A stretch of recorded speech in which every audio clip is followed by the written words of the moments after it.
For the second time in 7 days, we're meeting again to furiously consider 13 bills, maybe 14 bills, only 3 of which have been scored by the CBO.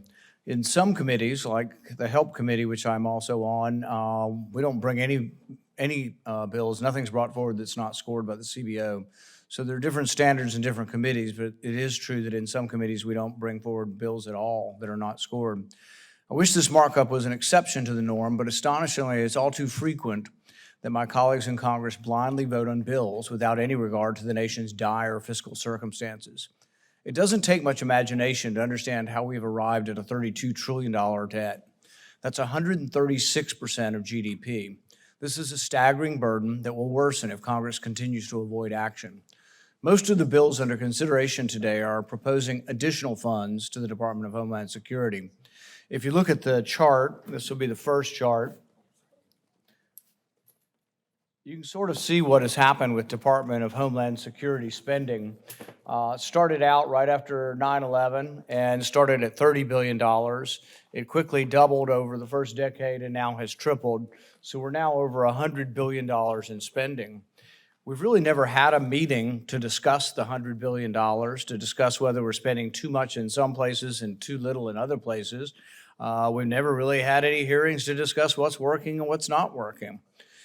DHS serves as an excellent case study of Congress's blatant disregard for fiscal responsibility. From a budget of $31 billion, we've now grown to over $100 billion. For perspective, this is more than twice as quick as our nation's economy grew the same period.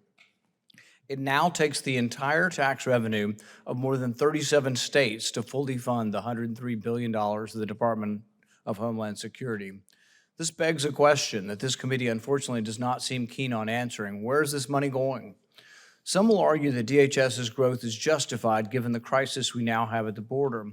What we do need, and do indeed have a crisis at the border, doesn't seem to be the focus of DHS. In the last 5 years, DHS's overall expenditures have grown 58%, despite the situation at the border progressively getting worse.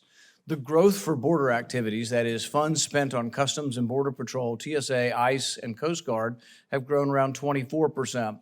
So the overall DHS is growing at 58%, and money allocated towards the border is growing at 24%. And you can see this where the growth has been. Office of the Secretary and Executive Management, the bureaucrats, have grown by 81%. Management directives, 75%. Now we have countering weapons of mass destruction growing at 57%. You'd say, well, that sounds good. We should be countering weapons of mass destruction. But we had Secretary Mayorkas come in, and he testified that it wasn't a priority, and they really weren't involved with looking into the COVID leak. Well, I can think of no greater possible bioweapons threat than the release from a lab of a coronavirus that killed 15 million people worldwide. To have no investigation, to say we have a 57% increase in the Countering Weapons of Mass Destruction Office, but had no involvement, and they claim to really know nothing about the COVID leak and not to have entertained it or done any research, you got to wonder where the money's going. Cybersecurity and Infrastructure Security Agency, CISA, grew 51%. With the growth of CISA, we've also had the accusations of First Amendment problems, and we have the accusations that basically CISA has been involved with going to social media companies and discussing language that is protected by the Constitution and asking social media companies to take down language protected by the Constitution. A lot of the bills we have before us will expand CISA. Shouldn't we be talking about whether or not there are adequate protections of the First Amendment and that the government's not involved with censoring our speech before we expand the powers of these agencies? We say we want to fund the border. We say we want to give our border agents a raise, but instead of taking our border seriously, we're giving blank checks to the DHS. And this last year, DHS has spent $123 million on electric vehicles that DHS told GAO they can't even use. $1.3 million on cybersecurity diversity fellowship, whatever that is. 75-day psychological safety workshop to ensure individuals show up as their authentic selves. I think that most of Congress should have to sit to the 75-day conference to see if we are our authentic selves when we show up for work. $160 million on projects to advance environmental justice, whatever that is, at FEMA. I guess these are the roads that are somehow bigoted and biased. $4.3 million on grants to house illegal immigrants. $17 million in unused hotel rooms. So $4.3 million spent to house immigrants, and then $17 million wasted on hotel rooms that were never used to house immigrants. $225,000 in a marketing campaign to convince migrants from Latin America not to come to the southern border. I'm sure that's working well. And these blatant examples of government waste aren't offensive enough. And by the way, we've had no hearings on any of this and no discussion of where we might save money. So if you want to expand money, we should tell the American people where we're going to save money so we don't always just add money. Everything we're doing today and everything we do in this committee is just to add more money. If these blatant examples of government waste aren't offensive enough, I want to show you how busy CISA has been creating graphic novels. I know you didn't realize this, but the Department of Homeland Security is making graphic novels. You can also see the videos. They're quite entertaining.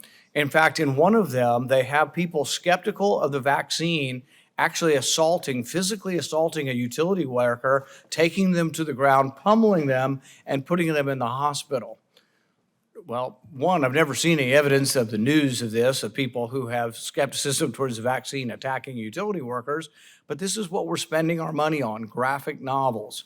We have some of the examples of what it looks like here, the graphic novels, people saying things, and we need to take this down. If you want to counter bad knowledge, you should have more knowledge. It's always been what the First Amendment is about. The First Amendment is if someone says something despicable, in America, we don't censor speech. We counter despicable speech or wrong speech, or people have wrong ideas with more speech. If the government wants to put out information saying that, some ideas are not valid ideas, government should put it out. But taking down people's ideas is not something the government should be involved with. So of these 13 bills, some of them have good ideas, some of them don't, but they all cost more money. I don't think we've adequately brought in anybody. I don't think anybody from CISA's come in here to testify about how great a job they're doing, so we can ask them whether it's a good idea for CISA to be meeting with Twitter and saying, hey, we want you guys to take this stuff down. It's consistent with your policy. And Twitter's saying, well, we'll do it, but it's a lot of work. Will you pay us? And that's what's happening. Our government is paying Twitter to take down information, or at least they were doing that until Elon Musk took over. These are big issues. The First Amendment used to be a big issue for both parties. Democrats used to be the greatest of defenders of the First Amendment. And now things are topsy-turvy, and there doesn't seem to be interest in the majority party in protecting speech. We've gotten to this point where people think the speech is okay if I agree with it or if I think it's right. But if I think it's wrong, if I think it's anti-scientific, by golly, it should be taken down. Well, science is always being debated and disputed. Anthony Fauci, in committee, told me directly that he wasn't funding gain-of-function research in China. We now have evidence. We have the grant numbers from the NIH that he funded it. And you say, well, he says it's not gain-of-function. We now have an email that came out last week where he says in the email, summarizing a conversation from February 1st, 2020, where Anthony Fauci says, we're suspicious of a lab leak. He says at that time, a week later, he's saying it's crackpot theory. He says we're suspicious of a lab leak because we know they're doing gain-of-function research, and he describes the research. The research he describes is actually the research that he funded. So something's going on here, and there ought to be investigations of all of this, and we should use the committee to try to get into this. 1 million Americans died, and we really haven't thoroughly looked at, could this have come from a lab? If it came from the lab, what are we going to do to try to prevent this from happening? We're 3 years in, and there hadn't been a valid or significant discussion of what are we going to do. So I would say rather than passing dozens of bills we don't have time, perhaps we ought to spend some time trying to figure out what we can do to prevent 1 million Americans from dying with the next lab leak.